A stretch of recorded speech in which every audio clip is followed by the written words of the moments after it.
TV. Kota Jakarta ke 498. Nonton ondel-ondel nyok.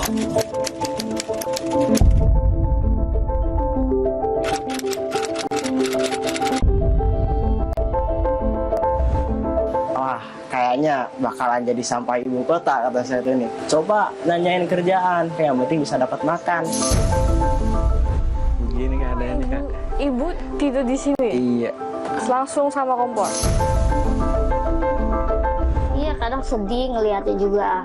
Saya juga bingung, kadang berobat tapi ke rumah sakit ya. Kadang bolak-balik gocap gitu. Saya kadang nggak punya duit. Kami akan menyelesaikan persoalan-persoalan mendasar, yaitu yang berkaitan dengan kesehatan, pendidikan, dan sebagainya.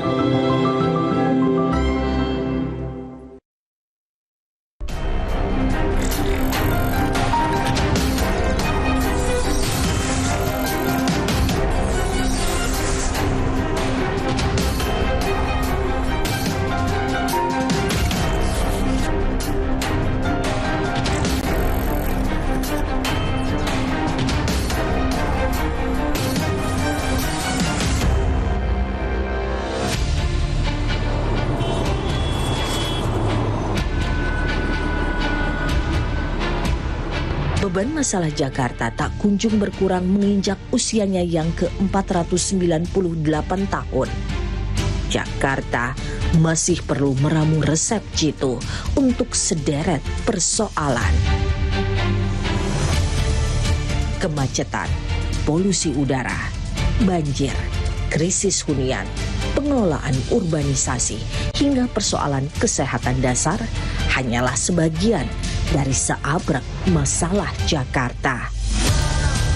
Semua persoalan mendasar ini perlu solusi konkret demi memuluskan jalan jadi kota global dan berbudaya. Monumen nasional gagah bangunannya, membuat siapapun kagum melihatnya. Sebentar lagi Jakarta bertambah usianya, kita dukung menjadi kota global yang berbudaya. Bakso bakar, bakso bakar, bakso bakar, gurih-gurih piyoy. Nama saya Agis Kurniawan, usia saya saat ini 23 tahun. Untuk pekerjaan saya yang dijalani sekarang, jualan keliling, jualan bakso bakar. Saya asalnya dari Tasikmalaya, yang membuat saya merantau ke sini ya, ke Jakarta. Yang paling utama itu dari faktor ekonomi gitu. Soalnya dari ekonomi Jakarta sama Tasik itu beda gitu. Emang ya kalau rezeki itu tidak tahu kita, tapi kan setidaknya orang lain itu kan bisa cakarnya lebih luas tuh di Jakarta. Kemilau Jakarta menarik perhatian Agis pada 2017 lalu. Saat itu usianya baru 15 tahun. Lulusan sekolah dasar ini merantau ke Jakarta tanpa keahlian. Di Jakarta Agis kerja serabutan, dari buruh di kantor ekspedisi hingga kuli bangunan. Tak sampai setahun, Agis kalah dalam pertarungan menaklukkan Jakarta. Ia pun memutuskan kembali ke kampung halamannya, Tasikmalaya. Saya dulu putus asa, wah kayaknya bakalan jadi sampah ibu kota, kata saya tuh ini. Bakalan jadi gembel di sini. Udah bingung, coba nanyain kerjaan ke warung nasi dulu tuh, barangkali bisa cuci piring atau apa, kayak yang penting bisa dapat makan. Sebenarnya sih sempet trauma gitu, soalnya kan baru pertama kali, ibaratnya drop lah mental. Di kampung halaman, Agis mencoba peruntungan dengan berjualan es keliling. Meski trauma, kemilau Jakarta tak pernah benar-benar sirna di benaknya. Himpitan ekonomi di kampung halaman memaksa Agis melawan trauma. Diajak pamannya, ia pun kembali merantau ke Jakarta tahun 2023, meninggalkan anak istri di kampungnya. Agis merasa dapat uang di Jakarta jauh lebih mudah daripada di kampung. Seharian berkeliling menjajah es di kampung, Agis cuma bisa bawa pulang Rp30.000. Sementara di Jakarta, seharian berjualan bakso bakar, ia bisa mengantongi jauh lebih tinggi. Kalau per hari kita dapat rata-rata ya, itu rata-rata 500 lah kotor. 500 kotor gitu, belum sama buat belanja gitu. Jadi ntar diambil lagi buat belanja. Kalau untuk sekarang ya lebih mensyukuri ya Mbak ya, alhamdulillah gitu. Ada sedikit peningkatan. Agis jadi potret kondisi kaum urban yang datang ke Jakarta. Dinas Kependudukan dan Pencatatan Sipil DKI Jakarta mencatat sepanjang 2021 hingga 2024, 80% pendatang berpendidikan di bawah SMA. Mayoritas berada di usia produktif dan berpenghasilan rendah. 20% diantaranya tinggal di kawasan kumuh. Pasca Lebaran 2025 tercatat ada 8.000-an pendatang dengan profil yang tak jauh berbeda dari tren sebelumnya.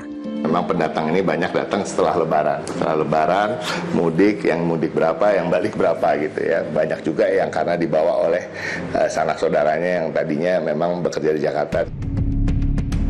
Mencari kerja tak terampil masih mendominasi kaum migran di Jakarta hingga kini.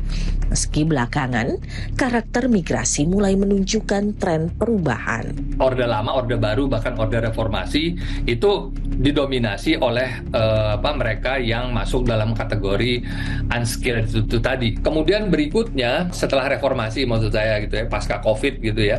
Jadi karakteristik migran itu jadi berbeda gitu. Meskipun masih tetap dominan yang unskilled, tapi proporsinya tuh udah semakin mengecil. Tak dimungkiri, Jakarta butuh migrasi tenaga terampil untuk meraih ambisi masuk 20 kota global teratas dunia pada 2045.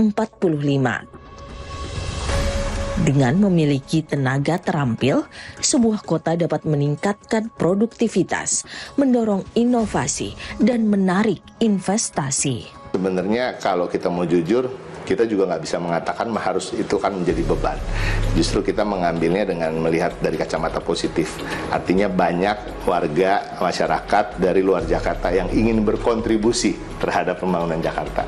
Nah tadi supaya bisa berkontribusi, supaya bisa tidak menjadi beban, supaya bisa ikut andil berkontribusi untuk menjadikan ini kota global, top 50 di dunia, ya itu melaporkan dirinya sehingga terdata dan kita bisa sama-sama saling memikirkan apa yang bisa dilakukan, apa yang bisa dibantu, ya kan, apa yang bisa mereka bantu untuk Jakarta juga.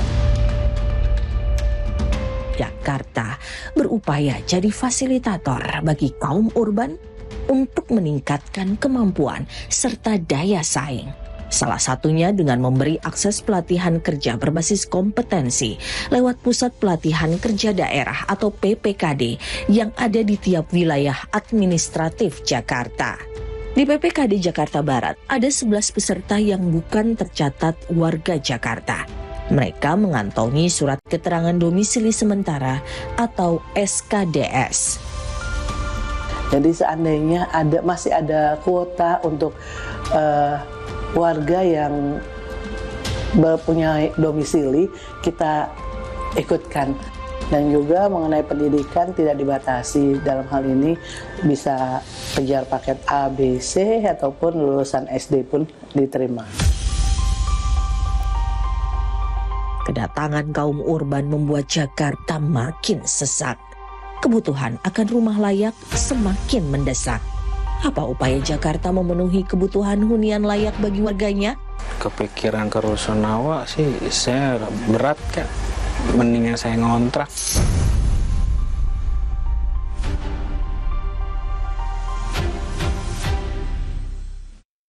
Aku minum Hemaviton Stamina Plus dengan Advanced Fit Formula.